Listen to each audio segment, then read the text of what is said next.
নাই যদি TET pass কৰিছ DLED পাছ কৰিছ বা BEd পাছ কৰি থৈছ তহঁতৰ কাৰণে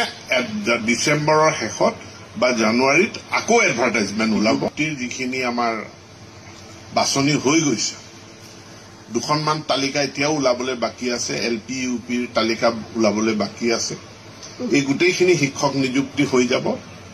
আৰু ডিসেম্বৰ মাহত নহলে জানুৱাৰী মাহত আমাৰ আকৌ বিজ্ঞাপন ওলাব এডভাৰটাইজমেণ্ট ওলাব গতিকে এইবাৰ যিসকলে নাপালে তেওঁলোকক আপোনালোকে কৈ দিব যে তহঁতে মন বেয়া কৰাৰ কোনো প্ৰয়োজন নাই যদি টেট পাছ কৰিছ DLED পাছ কৰিছ বা BEd পাছ কৰি থৈছ তহঁতৰ কাৰণে ডিসেম্বৰৰ শেষত বা জানুৱাৰীত আকৌ এডভাৰটাইজমেণ্ট ওলাব আকৌ বিজ্ঞাপন ওলাব আৰু তহঁতি সকলোৱে এপ্লাই কৰিব পাৰিবি এই খবৰটো মানুহখিনিক দি দিব পুনৰ আপোনালোক সকলোকে মই দীপান্বিতাৰ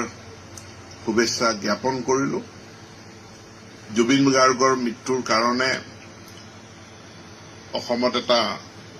দুখৰ পৰিৱেশ পৰিস্থিতি বিৰাজমান হৈ আছে আৰু ইয়াৰ মাজত আমি তেখেতলৈও শ্ৰদ্ধাঞ্জলি জনাইছো